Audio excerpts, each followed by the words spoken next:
بھائی درود شریف پڑھے سب سے پہلے اللہم صلی علی محمد وعلی آل محمد کما صلیت علی ابراہیم وعلی آل ابراہیم انک حمید مجید.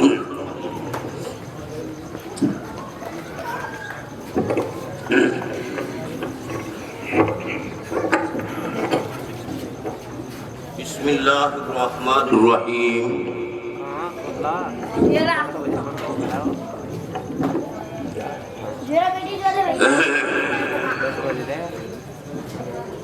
نحمده ونصلي على رسوله الكريم اما بعد.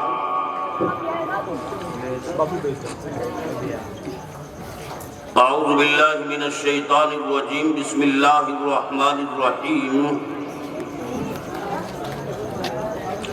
قد افلح من تزکا وذکر اسم ربه فصلى. وعن ابی ہریرہ رضی اللہ تعالی عنہ سمعت رسول اللہ صلی اللہ علیہ وسلم يقول ان اول ما يحاسب به العبد يوم القيامة من عمله صلاته فإن صلحت فقد افلح وانجح وإن فسدت خاب وخسر كما قال عليه الصلاة والسلام. نہ ہو جس سے کبھی خطا پیدا اسے رحمان کہتے ہیں. نہ ہو جس سے کبھی خطا پیدا اسے رحمان کہتے ہیں. جو غلطی کر کے پچھتائے اسے انسان کہتے ہیں. جو غلطی پر غلطی کرے اسے حیوان کہتے ہیں. جو غلطی کر کے اڑ جائے اسے شیطان کہتے ہیں. ابھی آپ نے میرا نام سنا مولانا شفیق الرحمان. میرا مکمل نام جو ہے شفیق الرحمان المعروف انشاءاللہ مجھے کہہ دیتے ہیں. تو اس لیے شفیق نام آیا تو میں اپنے نام سے شروع کرتا ہوں کہ کچھ صراحی جام کی باتیں کرے. کچھ صراحی جام کی باتیں کرے اور آؤ شفیق اللہ کے نبی کی باتیں کرے. آمنہ کے دولارے کی باتیں کرے. عبداللہ کے لختے جگر کی باتیں کرے. فاطمہ کے ابو کی باتیں کرے. خدیجہ کے شوہر کی باتیں کرے. حسن حسین کے نانا کی باتیں کرے. کالی کملی والے محمد عربی صلی اللہ علیہ وسلم کی باتیں کرے. مولانا میں قریب کر لوں گا. یہ ہنر میں جانتا ہوں. میرا رات دن کا کام ہے. بہرحال تو کالی کملی والے محمد عربی صلی اللہ علیہ وسلم کی باتیں کرے. تو دوستو جب بھی کوئی دینی محفل ہو, دینی مجلس ہو, اس کا طریقہ یہ ہوتا ہے کہ ہم سب کو مل کر بیٹھ جانا چاہیے. دیکھیے, یاد رکھیے, یہ مل کے بیٹھنا میرے آقا جناب رسول اللہ صلی اللہ علیہ وسلم کی سنت ہے دوستو. اور بکھر کے بیٹھنا یہ خلاف سنت ہے دوستو. آج جو ہم کو کاٹا جا رہا ہے, آج جو ہم کو پیسا جا رہا ہے, اس کی ایک وجہ یہ بھی ہے کہ ہم آقا نامدار تاجدار مدینہ جناب محمد عربی صلی اللہ علیہ وسلم کی سنتوں سے بہت دور ہے. ہم نے سنتوں کا جنازہ نکال رکھا ہے. ہم نے سنتوں کا دیوالہ نکال رکھا ہے. اسی کو شاعریوں کہتا ہے, ارے گو ہوا پہ اڑتا ہے تو رات دن, گو ہوا پہ اڑتا ہے تو رات دن, اور ترک سنت جو کرے شیطان گن. جو میرے آقا جناب رسول اللہ صلی اللہ علیہ وسلم کی سنتوں کا جنازہ نکلتا ہو اور وہ رات دن ہوا پہ اڑتا پھرے, وہ کبھی ولی نہیں ہو سکتا. ارے وہ شیطان ہے. ارے کی محمد سے وفا تو نے تو ہم تیرے ہیں. یہ جہاں کیا چیز ہے, اللہ و قلم تیرے ہے, اور محمد سے محبت اور دین حق کی شرط اول ہے, اور اسی میں ہو اگر خامی تو سب کچھ نامکمل ہے.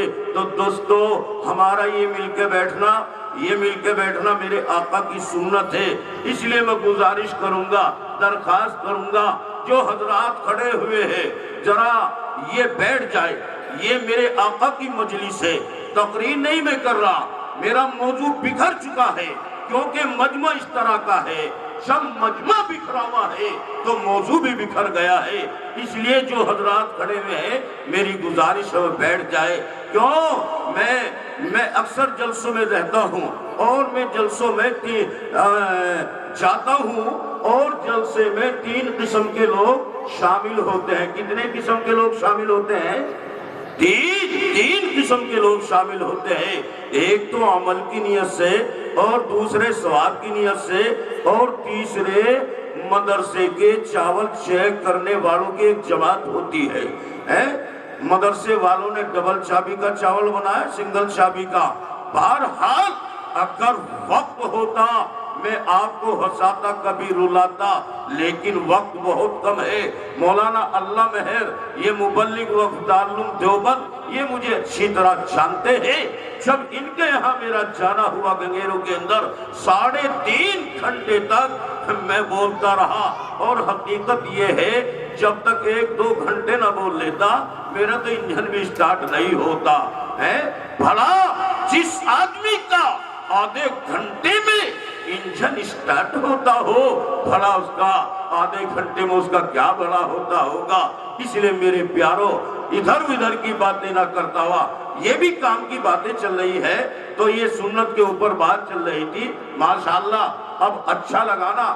دیکھو جو جگہ بیچ میں خالی پڑی ہوئی ہے اسے پر کی جائے، جو جگہ بیچ میں خالی رہ جاتی ہے ارے شیطان اپنی جگہ بنا لیتا ہے، اور نتیجہ یہ نکلتا ہے جو دین کی باتیں سنائی جائے وہ ہمارے دلوں پر اثر نہیں کرتی ہے۔ ماشاءاللہ اب اللہ تعالیٰ آپ کی عمر میں برکت عطا فرمائے۔ بڑا اچھا لگا، اور تھوڑا 50 گرام آگے کو سرک جائیے۔ دیکھو مسجد کے اندر، مسجد میں جب ہم جاتے ہیں اگر ہم بچوں کو آگے کر دے اور بیڑے پیچھے رہ جائے، میں آپ سے سوال کرتا ہوں اور یہ علماء کی جماعت ہے، کیا ایماندار سے بتاؤ کیا نماز ہو جائے گی؟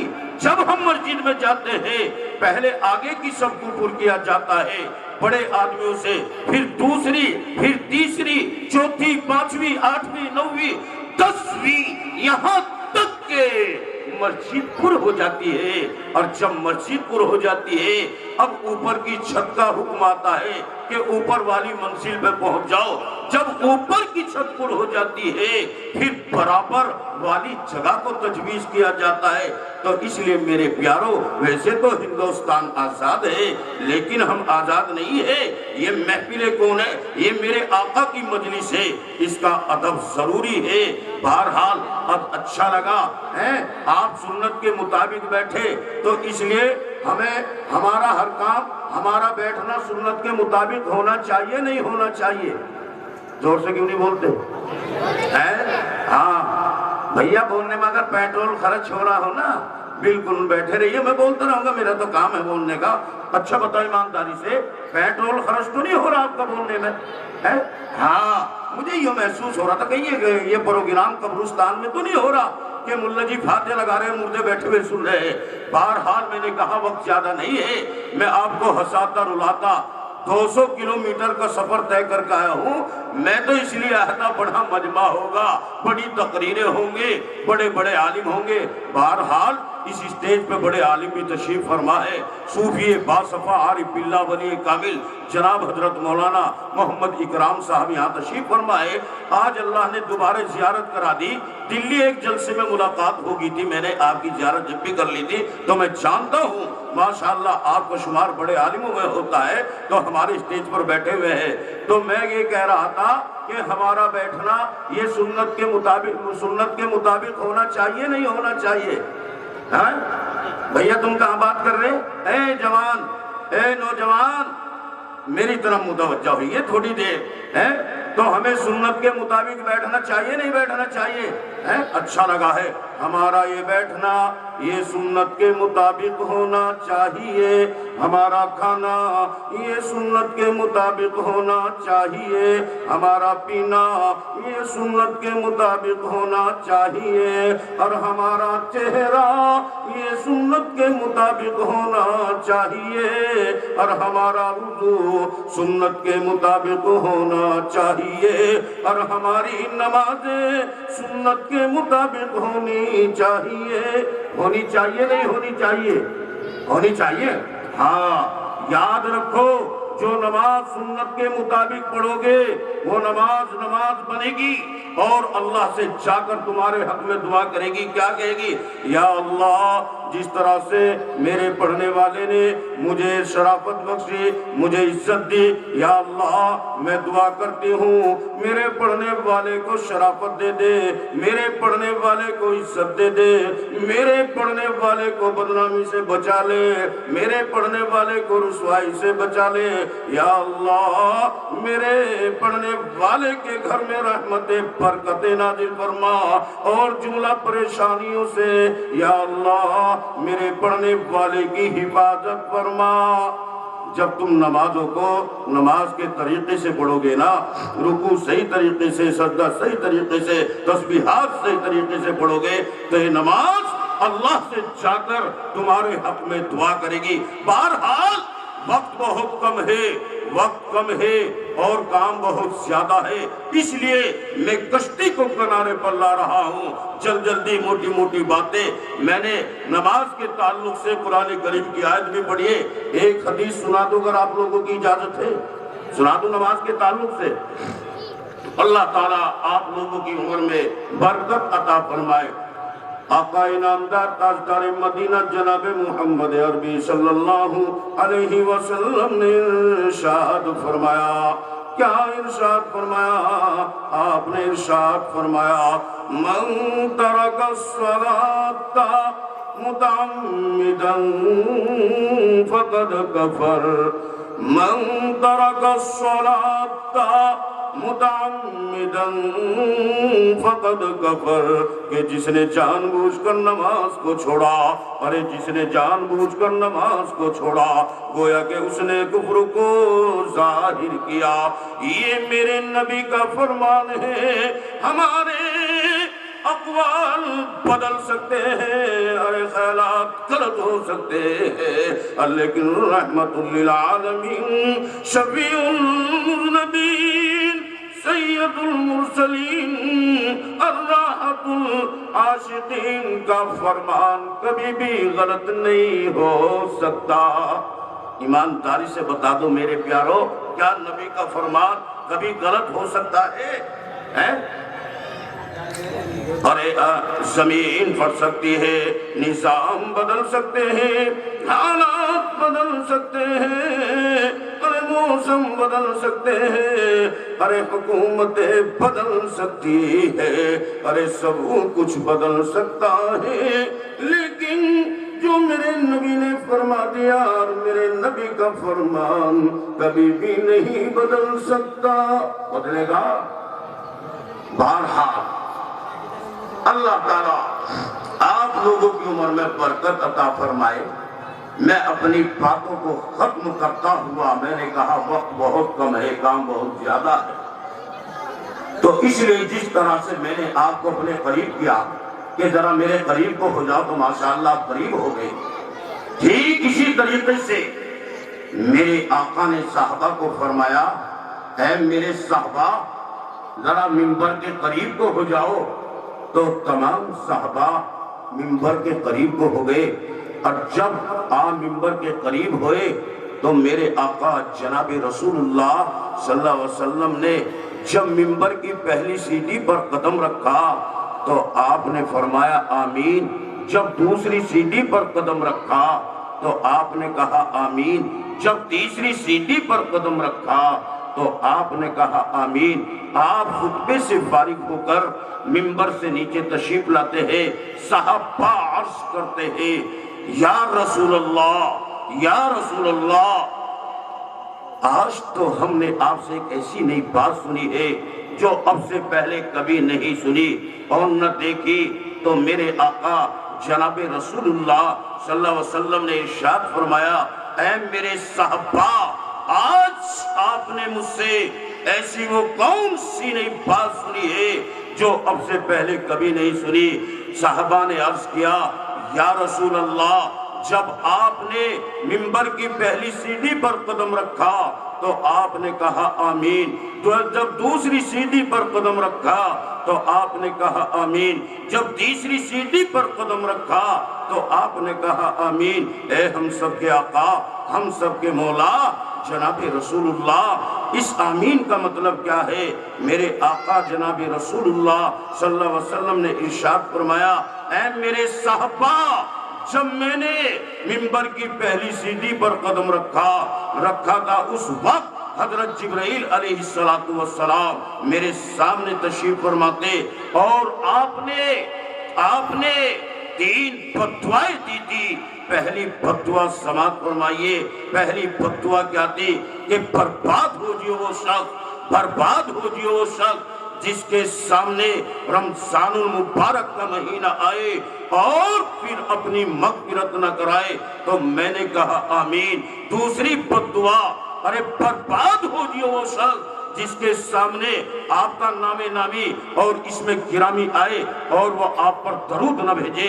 میں نے کہا آمین۔ تیسری فتویٰ، برباد ہو جائے وہ شخص جس کے سامنے اس کے ماں باپ یا ان دونوں میں سے ایک کو بڑھاپے کے عالم میں پائے اور ان کی خدمت کر کے اپنے آپ کو جنت کا مستحق نہ بنائے۔ تو پہلی بددعا کیا تھی کہ برباد ہو جائے وہ شخص جس کے سامنے رمضان المبارک کا مہینہ آئے اور اپنی مغفرت نہ کرائے۔ اللہ کے نبی نے کہا آمین۔ میرے پیارو، اب رمضان المبارک کا مہینہ آنے والا ہے، اب رمضان المبارک کا مہینہ آنے والا ہے۔ بہت سارے مسلمان ایسے ملیں گے، نہ دن کا روزہ، نہ رات کی تراویح، نہ قرآن کی تلاوت اور نہ نماز۔ اسی طرح سے جس طرح سے ہم تمام 11 مہینے کو گزارتے ہیں، رمضان المبارک کے مہینے کو اسی طرح سے گزاریں گے۔ ہوٹل کھلیں گے، ہوٹلوں پہ کھانے کھائے جائیں گے، لیکن میرے پیارو، یہ وہ مہینہ ہے جو تمام مہینوں کا سردار ہے۔ تو کیا کہا حضرت جبرائیل نے؟ برباد ہو جائے وہ شخص جس کے سامنے رمضان المبارک کا مہینہ آئے اور وہ اپنی مغفرت نہ کرائے۔ اللہ کے نبی نے آمین کہہ رکھا ہے۔ اس لیے میرے پیارو، ایک گاؤں کے اندر میرا جانا ہوا، رمضان المبارک کا مہینہ تھا اور 3 روز کے بعد قرآن کریم پورے ہونے لگتے ہیں۔ کئی 3 دن کا، 5 دن کا، 10 دن کا، 8 دن کا، روزانہ اس طرح سے قرآن کریم پورے ہوتے ہیں۔ لوگ مجھے بھی یاد فرما لیتے ہیں محبت میں۔ تو میرا ایک گاؤں میں جانا ہوا، لوگ وہاں مجھے جانتے تھے جلسوں کی برکت سے۔ تو لوگوں نے کہا کہ مولانا شفیق الرحمان صاحب تشریف لا چکے۔ تو کہا کہ حضرت عصر کے وقت میں پہنچ گیا۔ تو لوگوں نے اصرار کیا، حضرت تھوڑا سا بیان کر دیجئے۔ میں نے کہا بس عشاء میں بیان ہو جائے گا، خالی پیٹ ہے۔ لوگوں نے اصرار کیا، میں نے تھوڑا سا رمضان کی فضیلت بیان کی، قرآن کی اہمیت کو بتلایا۔ تو لوگوں نے، میں نے کہا کہ لوگ ایسے ہو رہے نہ دن کا روزہ نہ رات کی تراویح۔ تو لوگوں نے بتایا حضرت ہمارے یہاں تو ایسے بہت سارے آدمی ہیں، نہ دن کا روزہ نہ رات کی تراویح، بلکہ ایسے بھی لوگ ہمارے یہاں موجود ہیں جو بچے افطار کا سامان لے کر آتے ہیں، جو بچے افطار کا سامان لے کر آتے ہیں ان کی پلیٹیں صاف کر کے چلے جاتے ہیں۔ بہرحال میں نے کہا اللہ رحم فرمائے، ایسا نہیں کرنا چاہیے۔ بہرحال عصر کی نماز کے بعد میں قرآن کریم لے کر بیٹھا، تلاوت کے لیے بیٹھا۔ اب جیسے ہی افطار کا وقت قریب آیا، بچے اپنی پلیٹوں میں جو اللہ نے انہیں دیا، جو انہیں میسر ہوا، وہ اپنی پلیٹوں میں لا رہے تھے۔ جو بھی جس پہ بنا تو بچے مسجد میں بیٹھ کر کھا لیتے ہیں۔ ایک انہی بچوں کے پیچھے بڑا لہیم شہیم آدمی آیا، لمبا تڑنگا آدمی، اتنا تگڑا آدمی جسے دیکھ کر ہوا گول ہو جائے، اور رومال اس طرح سے رکھا ہوا ہے۔ اور لوگوں نے بتایا حضرت یہ آدمی، اس آدمی کے دیکھو یہ آدمی روزہ نہیں رکھتا، اور جو بچے سامان پلیٹ میں سامان لاتے ہیں ان کی پلیٹیں صاف کر چلا جاتا ہے، صاف کر کے چلا جاتا ہے۔ میں نے کہا اللہ رحم فرماوے۔ لوگوں نے بتایا حضرت ہم نے اس کا نام سانڈا رکھ رکھا۔ کیا رکھ رکھا؟ سانڈا۔ اب تھوڑی دیر کے بعد میں ایک اور آ گیا، اس طرح سے گردن ہل رہی تھی، لہذا بچوں کے پیچھے تھوڑی دیر کے بعد ایک اور آیا، تو لوگوں نے بتایا حضرت یہ بھی روزہ نہیں رکھتا اور چہرہ اس طرح سے بنا لیتا ہے جیسے اس سے بڑا کوئی روزگار نہیں ہے۔ حضرت ہم نے اس کا نام ٹوریل رکھ رکھا۔ بہرحال ایک سانڈا ہے، ایک ٹوریل ہے، اور دونوں کی جوڑی ہے۔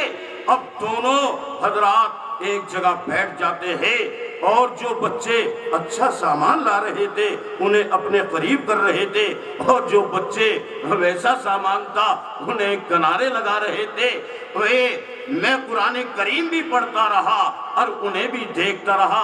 اب ایک بچہ انڈا لے کے آ گیا، ایک بچہ انڈا لے کے آ گیا، اور جب وہ انڈا لے کے آیا، اب بچے کو سانڈا کہا جا میرے قریب کو آ جا، اور ٹوریل کے میرے قریب کو آ جا۔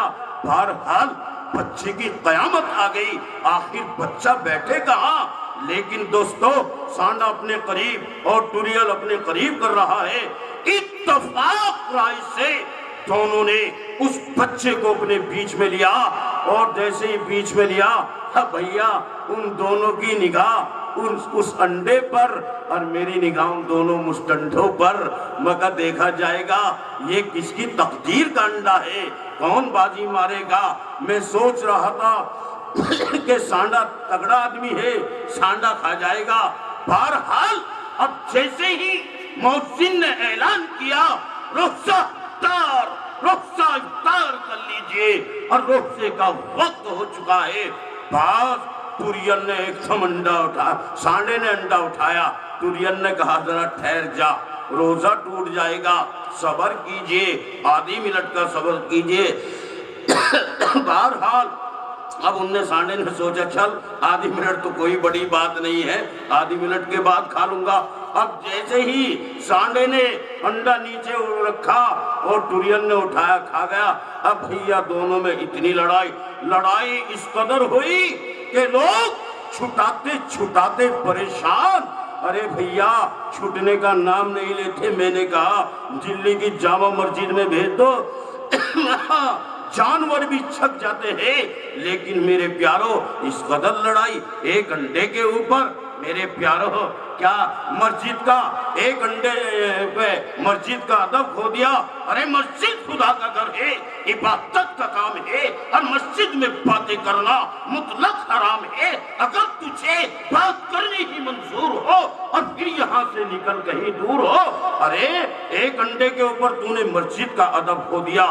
بہرحال کہنے کا مطلب یہ ہے، اس لیے فرمایا برباد ہو جیو وہ شخص جس کے سامنے رمضان المبارک کا مہینہ آئے اور پھر اپنی مغفرت نہ کرائے۔ میرے آقا نے کہا آمین۔ دوسری بددعا جلدی سے سماعت کریے، بالکل شارٹ کٹ میں کشتی کو کنارے پر لگا رہا۔ میں نے پہلے کہا تھا وقت بہت کم ملا ہے۔ دوسری بددعا برباد ہو جیو وہ شخص جس کے سامنے آپ کا نام نامی اور اس میں گرامی آئے اور وہ آپ پر درود نہ بھیجے۔ اللہ کے نبی نے آمین کہا۔ اور بس تیسری بددعا کیا ہے، شارٹ کٹ میں جلدی سے موٹے الفاظوں میں تیسری بددعا، ارے برباد ہو جی وہ شخص جس کے سامنے اس کے ماں باپ یا ان دونوں میں سے ایک کو بڑھاپے کے عالم میں پائے اور ان کی خدمت کر کے اپنے آپ کو جنت کا مستحق نہ بنائے۔ اللہ کے نبی نے کہا آمین۔ میرے پیارو تفصیل میں جانے کا وقت نہیں ہے، بس یہ کہنا چاہتا ہوں ایمانداری سے بتا دو کیا آج ماں باپ کی ہم کتنی خدمت کر رہے ہیں؟ ماں باپ کی ہم کتنی خدمت کر رہے ہیں؟ ارے ماں کا ہم کتنا ادب کر رہے ہیں؟ ارے وہ ماں جس نے اپنے آپ کو پھٹے اور پرانے کپڑوں میں رکھا، اللہ کے جگر کو نئے کپڑوں میں سجا کے رکھا۔ ارے وہ ماں جس نے اپنے آپ کو بھوکا رکھا لیکن لگتے جگر کو چھکا کے رکھا۔ ارے وہ ماں جب رات کا عالم تھا تیرے ایک منٹ کا درد ہوا، تیری ماں نے تیرے اوپر پوری رات قربان کر دی۔ میرے پیارو، جب بچہ جوان ہوتا ہے، ایمانداری سے بتاؤ کیا ہم ماں باپ کا مقابلہ نہیں کرتے؟ ارے ماں کو ہم ستاتے ہیں، ماں کو ہم تڑپاتے ہیں، ارے ماں کو ہم گالیاں دیتے ہیں، جس کو شاعر نے کہا ارے ماں کا دل توڑنے والے، ارے ماں کا دل توڑنے والے، کبھی تو نے سوچا ہوگا اور تیری ماں نے تجھے کس شان سے پالا ہوگا؟ ارے وہ ماں جس نے تجھے 9 مہینے اپنے پیٹ میں رکھا، لیکن بچہ جب جوان ہوتا ہے ماں کے تمام احسانات کو بھول جاتا ہے۔ میں نے ایک واقعہ پڑھا کتاب کے اندر، باپ کی بھی بڑی قربانیاں ہیں، باپ بھی بچے کے بہت ساری ضرورتوں کو پوری کرتا ہے، انگلی پکڑ کر چلنا سکھاتا ہے۔ میں نے کہا اتنا وقت نہیں ہے، بس موٹی موٹی باتیں، باپ کی بھی بڑی قربانیاں ہیں، لیکن بچہ جوان ہوتا ہے ساری قربانیوں پہ پانی پھیر دیتا ہے، ماں کو گالیوں سے پیش آتا ہے، اپنی آواز کے سامنے باپ کی آواز دبا رہا ہے۔ آج کا نوجوان، میں خصوصاً اپنے نوجوان طبقے سے درخواست کروں گا کہ اپنے ماں باپ کا ادب کیا کرو۔ میں نے ایک واقعہ پڑھا ہے کتاب کے اندر کہ ایک باپ ہے، اس کا بڑھاپے کا عالم ہے اور روشنی کمزور ہو گئی، گردن کو بڑھاپا آ گیا، اس کی طاقت کمزور پڑ گئی، اور بیٹا جس کی پرورش کی ہے اس کی طاقت اس سے زیادہ بن گئی۔ بچہ جوان ہے اور وہ باپ جس نے اسے پالا ہے وہ آخر جب بوڑھا ہو گیا، ایک روز اپنے بچے کا امتحان لیا۔ باپ نے کہا او میرے لختے جگر، او میرے نور نظر، یہ سامنے دیوار پر کیا ہے؟ تو اس بیٹے نے کہا کہ ابو جان یہ کالا کوا ہے۔ ابو جان نے دوسری مرتبہ معلوم کر لیا کہ او میرے لختے جگر، او میرے نور نظر، یہ سامنے اس دیوار پر کیا بیٹھا ہوا ہے؟ تو بیٹے نے کہا، میں نے کہا ابو جان کالا کوا ہے۔ ابو جان نے تیسری مرتبہ معلوم کر لیا کہ میرے بیٹے یہ سامنے دیوار پر کیا بیٹھا ہوا ہے؟ تو بیٹے نے کہا ابو جان بتایا تو صحیح تھا، یہ کالا کوا ہے۔ ابو جان نے جیسے ہی چوتھی مرتبہ معلوم کیا، بیٹے کے لختے جگر کے چہرے پر غصہ آ گیا، لال پیلا چہرہ ہو گیا، اور جیسے ہی ابو جان نے پانچویں مرتبہ کہا اے میرے لختے جگر، مجھے صاف نظر نہیں آ رہا سامنے دیوار پر کیا بیٹھا ہوا، بس بیٹا جو بیٹھا ہوا تھا وہ کھڑا ہوتا ہے اور باپ کے تماچا رسید کر دیتا ہے۔ اور جب باپ کو تماچا لگا، باپ کو جب دھکا لگا، ارے دھکے کے لگتے ہی باپ کی آنکھوں سے آنسو جاری ہو جاتے ہیں۔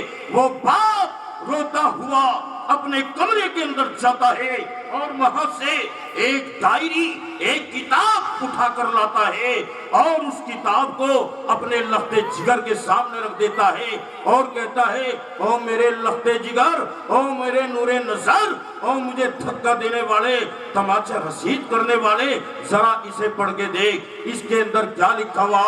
جب اس باپ نے، جب بیٹے نے اس تحریر کو پڑھا، اس تحریر کے اندر یہ لکھا ہوا تھا کہ او میرے لختے جگر، او میرے نور نظر، جب تو چھوٹا سا تھا میں تجھے جنگل کو لے گیا، طویل پر ایک کالا کوا بیٹھا ہوا تھا، تو نے 25 مرتبہ مجھ سے معلوم کیا ابو جان یہ دیوار پہ کیا بیٹھا ہوا، یہ درخت پہ کیا بیٹھا ہوا۔ بیٹے تیرے بار کے پوچھنے پر مجھے پیار آتا چلا گیا، کبھی غصہ نہیں آیا، لیکن 25 مرتبہ تیرے سوالوں کا جواب دیتا چلا گیا۔ آج میرا بڑھاپا ہے، آج میری نگاہ کمزور ہو چکی، میری گردن کو بڑھاپا آ گیا، آج میری کمزوری سے تو میری شرافت سے ناجائز فائدہ اٹھا رہا ہے، اور آج میں نے 5 مرتبہ تجھ سے معلوم کیا تو تماچا رسید کر دیا، دھکے لگانے شروع کر دے۔ ایمانداری سے بتاؤ، بہت سارے واقعہ آپ کو سناتا، جو آپ کی آنکھوں سے آنسو جاری ہو جاتے، لیکن میرے پیاروں وقت نہیں ہے، ایمانداری سے بتا دو کیا ایسا ہو رہا ہے یا نہیں ہو رہا ہے؟ ماں باپ کی خدمت میں ہم کتنی لاپرواہی برت رہے ہیں، سستی برت رہے ہیں نہیں برت رہے ہیں؟ اس لیے میرے پیاروں ایمانداری سے بتاؤ، جلدی سے ہاتھ اٹھا کر بتاؤ کون کون ایسے نوجوان ہیں جو اب یہاں سے جلسہ سننے کے بعد میں اپنے ماں باپ کی توہین کرنے والے ہو؟ جلدی سے ہاتھ اٹھا دو۔ 1 2 3 اچھے تو بچے ہیں بہرحال، ایک تو بڑے بھی اٹھا رہے، بتاؤ۔